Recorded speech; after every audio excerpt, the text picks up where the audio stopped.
안녕하십니까. 주리세 채널 최인용 세무사입니다. 여러분, 오늘은 다주택자 종부세에 대해서 한번 다뤄볼 텐데요.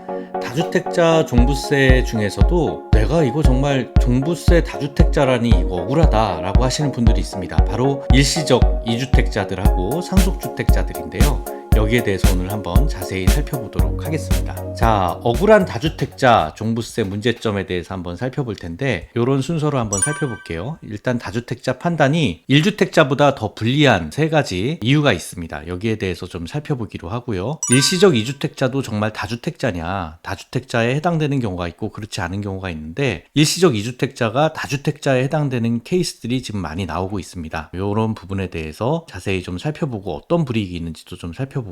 또 상속주택도 다주택자가 될 수가 있습니다. 아니 이거 뭐 상속은 내가 원해서 그런 것도 아닌데 다주택자라니 이거 어떻게 하면 좋을까? 여기에 대한 해답을 억울한 다주택자들이 어떻게 해야 되는지 살펴보도록 하겠습니다. 먼저 이 다주택자가 불리한 점 세 가지를 살펴볼 텐데요. 제가 1주택자하고 2주택 조정지역에서의 다주택자 얼마나 세율이 다른지를 한번 살펴보기 위해서 계산 근거를 가지고 왔습니다. 요걸 보면요. 첫 번째 우리 1주택자가 다주택자보다 조금 더 유리한, 다주택자는 1주택자보다 불리한 점이 있는데요. 먼저 공제 금액이 달라요. 다주택자는 기본 공제 6억 원만 되지만 1세대 1주택자인 경우에는 거기에다 5억을 더해서 11억이 공제가 되죠. 이 점이 바로 다주택자가 1주택자보다 불리한 첫 번째 부분이고요. 이것 때문에 1주택자들은 종부세 세금이 좀 많이 줄었습니다. 근데 다주택자들은 그대로거나 더 늘어났죠. 왜냐하면 세율 부분이 훨씬 더 늘어났기 때문인데요. 1주택자를 보면요. 1주택자는 9억 원 미만에 대해서 1.2%의 세율이 걸립니다. 그래서 11억이 공제가 되니까 똑같은 공시가격 20억이라고 하더라도 11억을 공제를 받아서 과세표준이 9억이나 줄어드는 효과가 있는데 2주택자 같은 경우에는 6억만 빠지다 보니까 과세표준이 14억이 됩니다. 그래서 종부세 과세표준 12억이 넘어가는 부분에 대해서는 3.6%의 세율을 부담하게 돼요. 다주택자가 1주택자보다 세율 면에서 불리하게 되는 케이스가 나오게 되겠죠. 마지막으로 세 번째 다주택자가 1주택자보다 불리한 점은 바로 공제를 받을 수가 없다는 점입니다. 여러분 고령자 공제나 장기 보유 공제를 1주택자는 받을 수 있는데요. 보유나 연령이 60세 이상만 되더라도 각각 20%씩 해서 40%의 공제를 받을 수가 있는데 다주택자는 이 부분을 하나도 공제를 못 받죠. 자, 그래서 여기에 대한 농어촌 특별세를 포함해서 세금을 계산을 해보면요. 1주택자는 똑같은 20억 공시가격에 대한 주택에 대해서 560만 원 정도만 세금을 내면 되는데 다주택자로 해당이 되면 3,456만 원 정도 세금이 나옵니다. 굉장히 많죠? 5배 가까이 더 많이 나오는 것 같아요. 5년을 두고 보면요. 거의 한 1억 4, 5천 정도를 더 많이 내는 다주택자가 굉장히 더 세금을 많이 내는 경우가 발생을 합니다. 다주택자가 되면 이렇게 불리한데 억울한 다주택자는 정말 세금을 너무 많이 내겠죠. 여기에 대해서 좀 추가적으로 살펴보도록 하겠습니다. 일시적 2주택자, 먼저 집을 하나 가지고 있었던 사람이 있어요. 대부분 집을 가지고 있던 사람이 또 새로운 주택을 취득을 하기 마련인데 일시적 2주택자가 6월 1일 이전에 9주택을 팔고 6월 1일 이후에 새로운 주택을 구입을 하게 되면 6월 1일 날 기준으로 집이 하나도 없죠. 그래서 그 해에 종합부동산세를 내지 않을 수 있습니다. 그렇지만 이런 경우는 거의 없죠. 왜냐하면 먼저 집을 사고 그 다음에 구주택을 팔아도 일시적 2주택이 되기 때문에 대부분 그렇게 합니다. 자, 그러면 볼까요?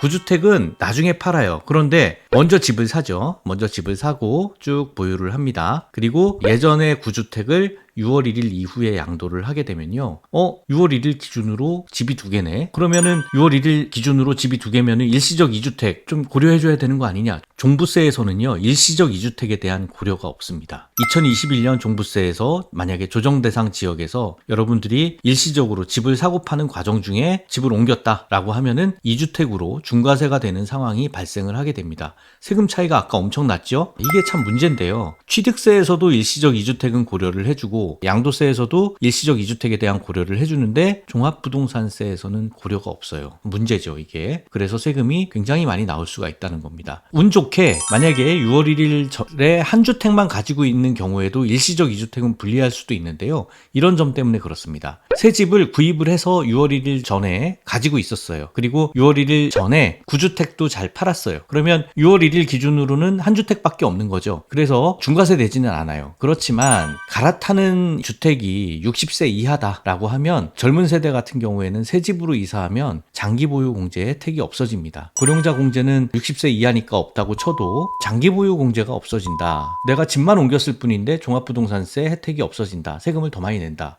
좀 억울한 케이스죠. 이런 것들이 좀 고려가 더 되어야 할 부분이라고 저는 생각을 합니다. 상속주택도 한번 좀 살펴보도록 할게요. 상속주택도 다주택자에 들어가요? 네. 종부세법은 상속주택도 다주택자에 들어갑니다. 보면요. 상속주택이 기존 주택하고 더해지면 주택하고 상속주택이 2주택으로 합산이 되는데요. 상속주택이 2주택으로 들어가게 되는 케이스면은 세 가지 불이익이 있다고 그랬죠. 아까 공제가 6억 원만 되는 케이스가 있었고 5억이 추가가 안 되는 거예요. 상속은 내가 원해서 받은 게 아닌데 왜 나는 1세대 1주택 공제를 못 받죠? 양도세도 고려를 해주는데 왜 종부세는 고려를 안 해줍니까? 여기에 대한 고려를 해주는 법이 없습니다. 다만 세율에 있어서는요, 중과세를 받게 되는 거에 대한 예외 규정을 좀 두고 있어요. 그거 좀 밑에서 살펴보도록 하고요. 그리고 세액공제가 2주택으로 되니까 1주택만 받는 세액공제를 받을 수가 없게 되겠죠. 자, 그럼 세율에 대해서 중과세를 예외해주는 규정은 어떤 거냐? 좀 더 살펴보면요. 상속을 받아서 공동으로 보유할 때 만약에 내가 받은 상속 지분이 20% 이하고 지분율 상당 공시가격이 3억 원 이하 두 개를 다 만족해야 돼요. 하나만이 아니라 이거니까 두 개를 다 만족하는 경우에는 세율만 중과세를 예외해주겠다. 세율만 주택수에서 제외를 해주겠다라는 규정입니다.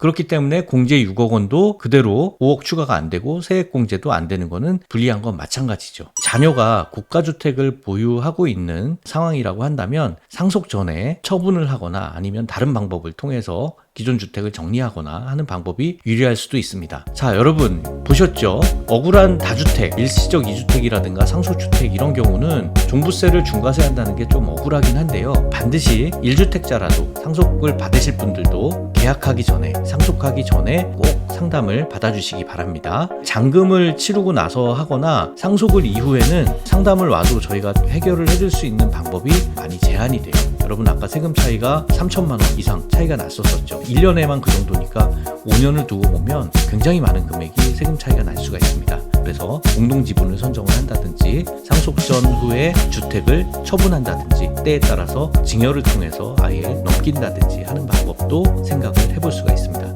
억울한 다주택자도 종부세 피할 수 있습니다. 꼭 계약 전, 상속 전에 같이 고민할 수 있도록 상담해 주시기 바랍니다. 감사합니다.